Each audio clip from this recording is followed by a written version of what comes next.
Dios porque nos permite estar un día más en su casa. Vamos rápidamente a la escritura, vamos al libro de Hechos, capítulo 11, continuamos hablando del video número 16 de esta historia de la iglesia primitiva. Hechos, capítulo 16, capítulo 11, verso 19. Ahí continuamos la enseñanza del día de hoy. Rapidísimo, por favor, que el tiempo avanza siempre y hay que aprovechar bien el tiempo, porque los días son malos. Hechos 11, 19. Amén. Hoy tenemos bastantes hermanas, los varones que están de paseo. Por eso decimos que siempre las mujeres son más valientes, porque, hermanos, para servir al Señor necesitamos de mucha valentía, ¿verdad? Y siempre ha sido así, las mujeres siempre han estado en los momentos más cruciales, siempre han estado. Recuerden que hasta en la misma crucifixión, las mujeres estuvieron y los hombres, hermanos, se escondieron. Así que no piensen que los hombres son más valientes que las mujeres. Amén. Nos ponemos en pie. Hechos capítulo 11, verso 19. La palabra se va a leer siempre para la gloria del Padre que nos creó, gloria del Hijo que nos salvó y gloria del Espíritu Santo que está presente, y dice de la siguiente manera: ahora bien, los que habían sido esparcidos a causa de la persecución que hubo con motivo de Esteban, pasaron hasta Fenicia, Chipre y Antioquía, no hablando a nadie la palabra, sino solo a los judíos. Pero había entre ellos unos varones de Chipre y de Cirene, los cuales cuando entraron en Antioquía, hablaron también a los griegos, anunciando el evangelio del Señor Jesús. Y la mano del Señor estaba con ellos, y un gran número creyó y se convirtió al Señor. Oramos. Padre mío, Dios de los cielos, te damos gracias de todo corazón. Un día más estamos aquí en tu casa. Hemos venido, Señor Dios mío, a adorarte, a exaltarte, a conversar contigo, pero también queremos que tú nos hables cada día. El Señor nos prepare, nos enseñe a través de tu palabra, para que esa palabra haga, Señor Dios mío, lo que tenga que hacer, porque tu palabra está viva, que tu palabra quite la ignorancia, Padre mío, de nosotros, que tu palabra nos capacite, nos prepare, nos permita madurar y crecer hasta llegar a la estatura del varón perfecto. Que tu palabra sea la medicina para el cuerpo de tus siervos y de tu sierva. Que tu palabra sea, Señor Dios mío, la que nos bendiga en esta hora. Señor, declaramos el poder tuyo manifestado en este lugar a través de tu Santo Espíritu. Padre mío, declaramos inoperante toda fuerza del maligno, y que solamente tu Santo Espíritu sea la que nos hable en esta hora. En el nombre de Jesús te lo pedimos. Amén. Amén. Amén. Tome asiento, por favor. Gloria a Dios. La iglesia en Antioquía. Bien, ya hemos visto bastantes cosas hasta este momento. Es el video número 16 que estamos grabando. Hemos visto cómo Dios empezó a hacer crecer y la forma en que la iglesia empezó a crecer al inicio, que le costó bastante sufrimiento y bastante persecución. Y aquí la Biblia nos enseña y vuelve a mencionar y recalcar la palabra persecución, porque la iglesia, la verdadera iglesia de Jesucristo, hemos dicho, recuerden, la verdadera iglesia de Cristo siempre va a ser perseguida. ¿Recuerdan la enseñanza que vimos hace unos días sobre las bienaventuranzas? La última bienaventuranza que Jesús salió de su boca en el Sermón del Monte, él decía: bienaventurados sois cuando por mi causa os vituperen y os persigan, diciendo toda clase de mal contra vosotros, mintiendo. Gozaos y alegraos, porque vuestro galardón es grande en los cielos, porque así persiguieron a los profetas que fueron antes de vosotros. Es una bienaventuranza que uno lo sabe de memoria, porque es la última de ellas, donde el Señor habla sobre que la persecución al verdadero Hijo de Dios le va a causar, hermanos, le va a causar felicidad, le va a causar gozo. ¿Por qué? Porque el Señor nos ha tenido por dignos de sufrir por causa de Él. No cualquiera tiene ese privilegio. Y la iglesia siempre, la verdadera iglesia, repetimos, porque hay dos tipos de iglesias, ¿no? Así como en el tiempo de Elías pensaba que era el único de los profetas que había quedado con vida, ¿no? En el tiempo en el que Jezabel mató a todos los profetas de Jehová, Elías pensó que era el único que quedaba. Y Dios le dijo: no te preocupes, Elías, yo todavía tengo 7,000 profetas que no han doblado sus rodillas ante Baal. O sea, Dios siempre va a tener un remanente. Al ver que el diablo no pudo detener o parar a la iglesia, lo que hizo el diablo con la iglesia y lo que sigue haciendo es apartándole de la verdadera iglesia, del verdadero llamado que Dios nos ha hecho, el cual ha sido manifestado a través de la persecución. Porque solamente a través de la persecución uno sabe que realmente le está haciendo daño al diablo y está ganando terreno. La Biblia dice que en el tiempo de Esteban, desde Esteban para adelante, empezó la persecución contra la iglesia y ellos fueron esparcidos por todo lugar.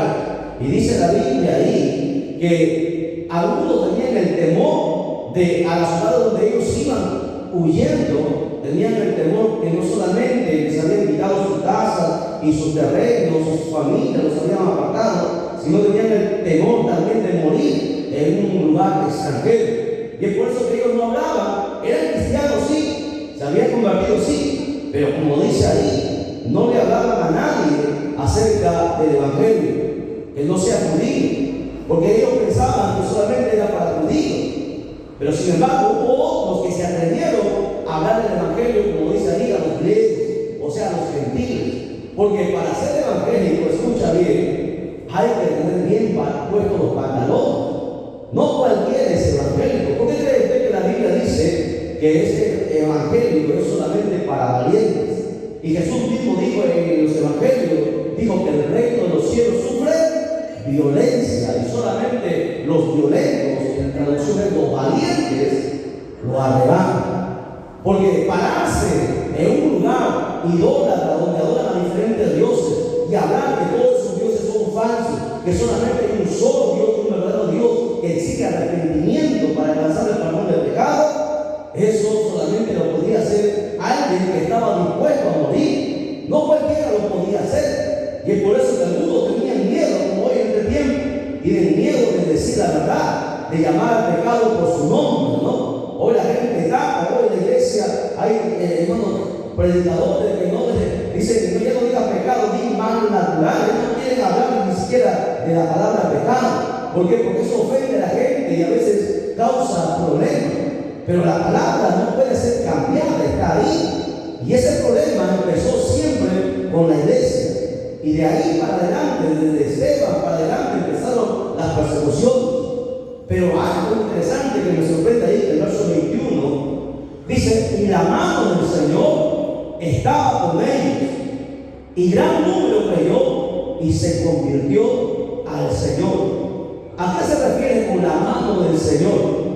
Vamos a ver unos pasajes sobre esto antes de continuar. Mire, habla su Biblia en Éxodo 9:33. ¿Qué era la mano del Señor? Y salió Moisés de la presencia de Faraón fuera de la ciudad y extendió sus manos a Jehová, y cesaron los truenos y el granizo, y la lluvia no cayó más sobre la tierra. Estaba en plena plaga, y un hombre se atrevió a creer a Dios y salió fuera después de haberse presentado ante el hombre más poderoso del mundo en aquel entonces, y solamente extendió sus manos y detuvo la tempestad, detuvo la lluvia, detuvo los truenos, detuvo todo. Se produjo un fenómeno sobrenatural, algo que era imposible de realizar. No lo hizo Moisés, lo hizo la mano de Dios, el poder de Dios manifestado. Cuando se habla de la mano de Jehová, cuando se le habla de la mano del Señor, se refiere al poder que Dios expresa ante el juicio.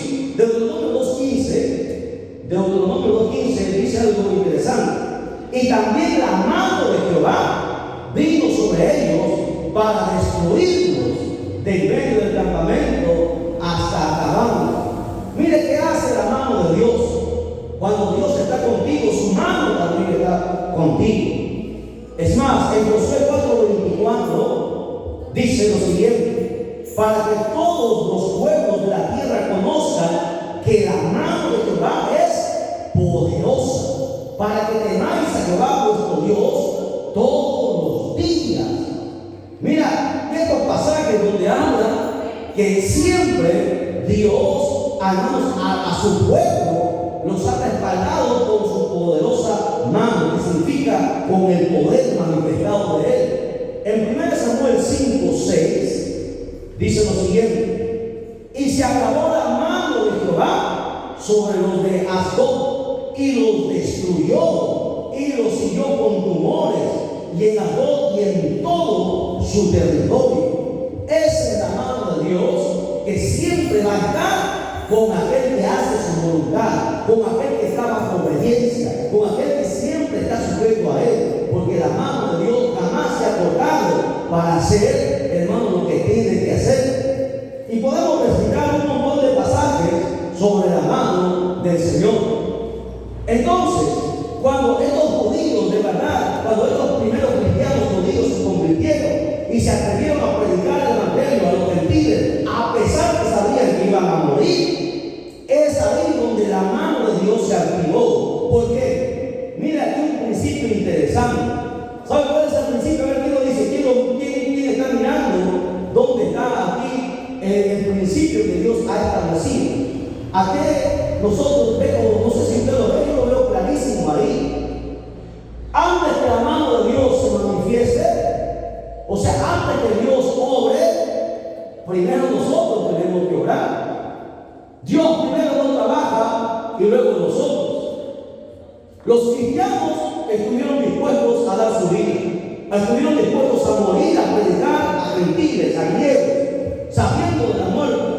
Y cuando ellos hicieron eso, entonces la mano de Dios, como consecuencia o como recompensa, usted me puede decir o llamar, hacía el Señor prodigios, señales y maravillas. Dios siempre ha manifestado su poder. Aquellos que siempre han honrado su nombre. Cuando tú honras a Dios, Dios también te va a honrar. Y lo hemos visto en diferentes de toda la Biblia, vemos eso.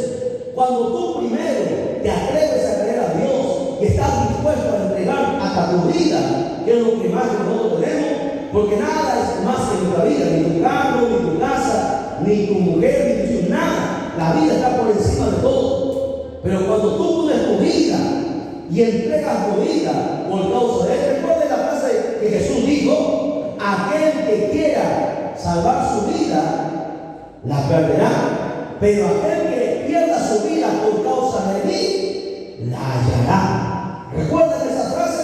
Los cristianos recordaron eso, tenían eso en su corazón y en su mente. Por eso que se atrevían a predicar, sabiendo que les iba a contar la muerte. Hoy no hay pena de muerte. Hoy cualquiera puede predicar. Hoy todo el mundo lo puede hacer, pero no lo hace.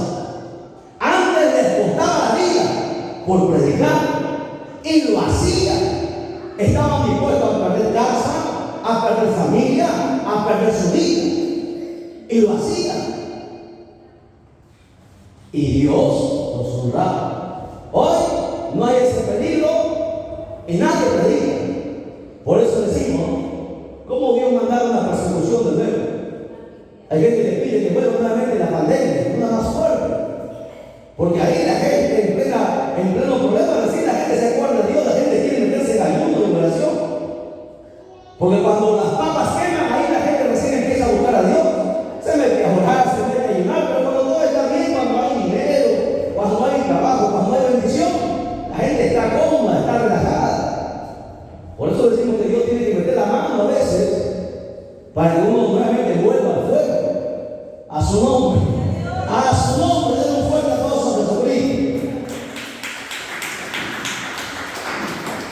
Gloria a Dios. Continuamos. Bien. Verso 22 dice: llegó la noticia de estas cosas a oídos de la iglesia que estaba en Jerusalén. Recuerden que en Jerusalén estaba la iglesia central. Ahí estaban los apóstoles. Y enviaron a Bernabé y fue hasta Antioquía. Y hemos dicho qué significa Bernabé, hemos hablado sobre Bernabé. Este cuando llegó y vio que la gracia, otra palabrita ahí importante, vio que la gracia de Dios que significa el favor de Dios, se regocijó, ¿qué más? Y exhortó a todos a que con propósito de corazón permaneciesen fieles al Señor. Es que la palabra no es para, hermanos, acariciar a la gente. La palabra tiene que quitar todo lo que no sirve. Y Bernabé fue no solamente a consolarlos, sino fue a exhortarlos a que en medio de la persecución, a que en medio de las dificultades, no sean capaces de renunciar, sino que se mantengan fieles a Dios. Porque en plena hermanos, batalla y en pleno desespero, muchos menguan su fe, muchos se debilitan. Pero el cristiano verdadero, la iglesia verdadera, se mantiene mientras más el dolor es, mientras más grande es el problema, más fieles a Dios. Esa es la iglesia que el Señor fundó. Y dice ahí, escucha, continuamos. Verso 24. Porque era varón bueno. ¿Y por qué le decían bueno? Bueno, la gente podía dar testimonio de él. Una persona buena es aquella que siempre está haciendo las cosas como su nombre lo dice, buena, ¿no? Está ayudando a la gente. Por eso le llamaban bueno, era un varón bueno. Característica, era una persona que la gente podía dar testimonio de él, porque el cristiano tiene que dar testimonio, si no, no puede ser cristiano. Segundo, dice ahí que Bernabé estaba lleno, y dice la palabra lleno, estaba lleno del Espíritu Santo, y no solamente del Espíritu Santo, sino que había fe en él. Es algo que hace falta más en la iglesia, fe. Y dice, y una gran multitud fue agregada al Señor en pleno problema, en plena persecución, en plena dificultad. La palabra se predicaba. Y aún cuando parecía todo contrario, nadie se iba a convertir porque tenían miedo, la gente se convertía. ¿Por qué? Porque no era Bernabé, no eran los apóstoles, no era la gente. El que convertía a los cristianos era el Espíritu Santo. En pleno persecución, la palabra se daba y la gente se convertía. A pesar que el temor había de muerte, pero la gente se convertía. Y eso es lo bonito y lo extraordinario, ¿no? Después dice que Bernabé fue a Tarso para buscar a Saulo. Y hallándole le trajo hasta Antioquía, porque en Antioquía estaba el gran problema. Y se congregaron allí, mira, escucha, se congregaron. Muchos no quieren congregar. Se congregaron allí todo un año con la iglesia. ¿Por qué? Porque era gente que estaba sujeta, se sujetaba a la autoridad. Era apóstol, Pablo era apóstol ya, Dios lo había llamado, pero él se congregaba. Nadie puede decir, no, ni el pastor, ni el evangelista, no, porque va a ser que Dios lo use. De aquí mensaje para los líderes. Todos tenemos que congregar. Siempre converso y veo, ¿no? Y el hermano evangelista no, es que ella no congrega porque ella conoce bastante la Biblia, solamente va a la campaña. ¿Usted cree que eso es correcto? Imagínense, si Saulo, apóstol, el mayor apóstol que ha pisado la tierra, se congregaba, aquí nadie, por más talento que tenga, por más don que tenga, por más que sea el que haga milagros, todos tenemos que congregar. La Biblia dice que ellos se congregaban y enseñaban a la gente, dice ahí, y los discípulos, escúchame. La primera vez donde se llamó cristianos a los seguidores de Jesús fue en Antioquía. Y aprenda eso. La primera vez que se da un título a un seguidor de Jesús como cristiano fue en Antioquía. ¿Dónde? En donde las papas estaban quemando, donde mataban a los cristianos, donde los encarcelaban, donde los desaparecían. Ahí en plena, como decía alguien, ¿no? En plena boca del diablo. Ahí nació esa palabra llamada cristiano, porque ahí se veía si era o no era. Y dice, y a los discípulos se llamó cristianos por primera vez en Antioquía. ¿Qué significa la palabra cristiano? Bueno, cristiano era un término despectivo hace 2000 años. era despectivo. Nadie quería ser llamado cristiano. ¿Por qué? Porque un cristiano era sinónimo de una persona mala, una persona que quería hacer daño al Estado o al gobierno. Se les consideraba, a los cristianos se les consideraba como un partido o el partido de Cristo, así lo llamaban, para que usted entienda. Vamos a ver por qué era tan peligroso ser cristiano. Mira, en Hechos 26-28 dice: entonces Agripa dijo a Pablo: por poco me persuades de ser cristiano. En 1 Pedro 4:16 dice: pero si alguno padece como cristiano, a ver, repito, si alguno padece como cristiano, no se avergüence, porque el cristiano era símbolo de padecimiento. Los cristianos padecían, los cristianos sufrían y estaban perennes, fieles, no les importaba nada. ¿Por qué? Porque realmente se habían convertido, o sea, estaban tan enamorados de Dios, o sea, se había producido en ellos un nacimiento nuevo. Ni la persecución ni la muerte hacía que ellos desistan del llamado. Hoy cualquier cosa a la gente les mueve. Usted ve, la gente se convierte y se convierte con lágrimas. Hay gente que derrama lágrimas, se convierte. Al mes ya no están en la iglesia, se vuelven atrás. Hay gente que viene y promete y hace su promesa, pero luego ya no lo vemos en la iglesia, porque nunca han nacido de nuevo. Solamente ha sido una emoción, solamente ha sido lágrimas, solamente por la emoción o el problema, las circunstancias que estaban pasando. Pero nunca se produjo un nacimiento nuevo de verdad, porque el que ha nacido de nuevo no puede volver atrás. ¿Por qué? Porque ha tenido un encuentro con Cristo y ha sido sellado, apartado por el Espíritu Santo. Esa es la diferencia de los cristianos de aquel entonces, que se convirtieron de verdad, y a pesar que los mataban, se seguían convirtiendo en plena matanza a los cristianos de este tiempo que se convierten. Porque cristiano solamente significaba padecimiento. Bien, verso 28. Y levantándose uno de ellos, llamado Agabo, daba a entender por el Espíritu que vendría una gran hambre en toda la tierra habitada, la cual se dio en tiempos de Claudio. Ahora presten atención un momentito aquí. Y levantándose uno de ellos, llamado Agabo. Más adelante, Agabo se menciona que era profeta, ¿verdad? Ahora, yo les pregunto, ¿se acuerdan cuando Jesús dijo en Mateo 11:13, dijo que la ley y los profetas fueron hasta Juan? ¿Se acuerdan esa frase? Les pregunto, porque la Biblia dice ahí en los libros de los Hechos y más adelante en todos, en el Nuevo Testamento, en los libros del Nuevo Testamento, se habla de la palabra profeta. Ahora, ¿por qué Jesús dijo que la ley y los profetas solamente fueron hasta Juan? A ver, ¿quién responde? Hermano Elisama, está con ganas de responder. O Jesús se equivocó, o se equivocó en la Biblia.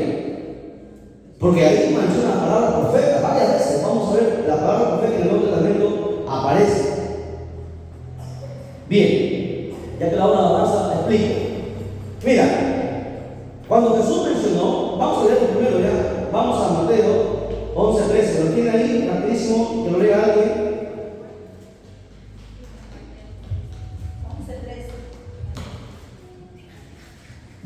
Porque todos los profetas y la ley profetizaron hasta Juan. Está clarito ahí, ¿no? Lo dice claro. Bien, ahora, ¿qué estaba diciendo Jesús? Jesús estaba diciendo que hasta Juan el Bautista, porque estaba hablando de Juan el Bautista iba a ser el último profeta del antiguo pacto, o sea, del Antiguo Testamento. Porque todos los profetas, como ministerio profético, porque era un ministerio que Dios había entregado a los hombres, todos ellos tenían que hablar del Mesías. Todo profeta tenía que hablar hablar del Mesías, que el Mesías vendría. Y Juan fue el último de ellos, que fue como el puente que preparó el camino del Señor. Por eso Jesús dijo que la ley y los profetas, o sea, el antiguo pacto, llegó hasta Juan. Él era el último profeta del Antiguo Testamento, del Antiguo Pacto. ¿Ok?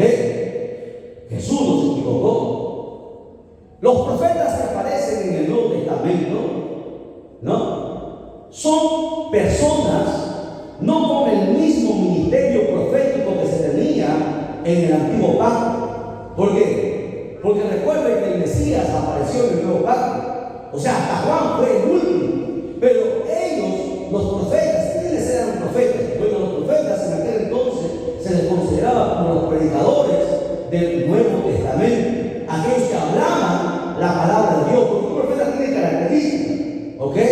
Por lo tanto, ni Jesús ni la Biblia se contradicen. Por eso que mucha gente se confunde, pero ¿cómo dice? Porque algunos niegan gente que no había profeta, pero sí aparece la palabra profeta en el Nuevo Testamento, que eran los predicadores de aquel entonces.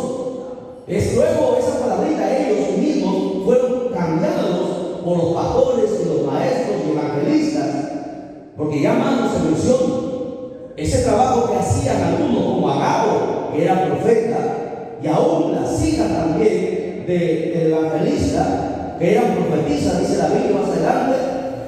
Esa profesión de predicar el evangelio y que Dios les daba revelaciones, porque escucha bien, ser profeta no es solamente adivinar el futuro, porque la gente piensa que un profeta es aquel que va a hablar algo del futuro. Recuerden que el canon bíblico ya está sellado, no es nada nuevo ya. Todo está sellado, todo está listo, el cielo nuevo y la tierra nueva. Los profetas tenían que profetizar lo que iba a venir, pero el canon bíblico ya se selló, ya está terminado, está concluido. Por eso que ese trabajo de profeta fue instituido por pastores, maestros y evangelistas en ese orden. ¿Ok? Por eso vamos a explicar más adelante cuando veamos sobre ese tema. Y este profeta Agabo, que aparece ahí, que más adelante lo vamos a ver que también fue parte importante del ministerio del apóstol Pablo, vemos que este Agabo hace una profecía práctica. ¿Ok? Una profecía práctica en la cual Dios o el Espíritu Santo le muestra la hambruna que iba a venir. Ahora los historiadores comprueban que realmente en esa fecha, en el año 45 y 46, hubo una hambre tremenda en toda esa región. Por lo tanto, la profecía de Agabo se cumplió.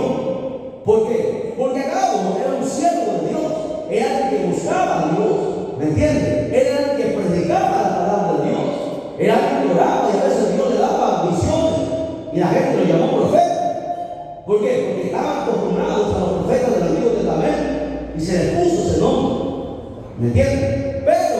Pero era distinto al ministerio profético que actuó en el Antiguo Testamento. Por eso Jesús dijo que la ley y los profetas eran hasta Juan el Bautista. Juan el Bautista fue el último de los profetas. ¿Ok? O sea, la Biblia jamás se va a equivocar. Es más, mira, sigamos leyendo. Verso 29 dice: entonces los discípulos, cada uno conforme a lo que tenían, determinaron enviar socorro a los hermanos que habitaban en Judea, lo cual en efecto hicieron enviando a los ancianos por manos de Bernabé y de Saulo. Ahí aparece por primera vez la palabrita ancianos en la Biblia. Es la primera mención que se hace de los hombres como ancianos. ¿Y quiénes eran estos? Estos eran los que servían como pastores y obispos. Repito, los ancianos en la Biblia eran los pastores y los obispos.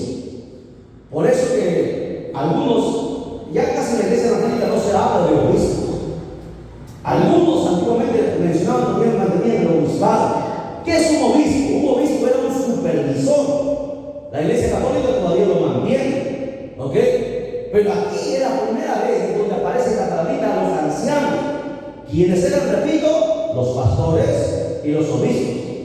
Que es obispo, es un supervisor de la iglesia, ¿ok? Entonces, continuamos. Ya no continuamos, que nos acabó el tiempo. estaba emocionado, quería pasar al capítulo 12. Bueno, hasta ahí hemos llegado al capítulo 11. Pero vamos a alabar a Dios, no quiere irse a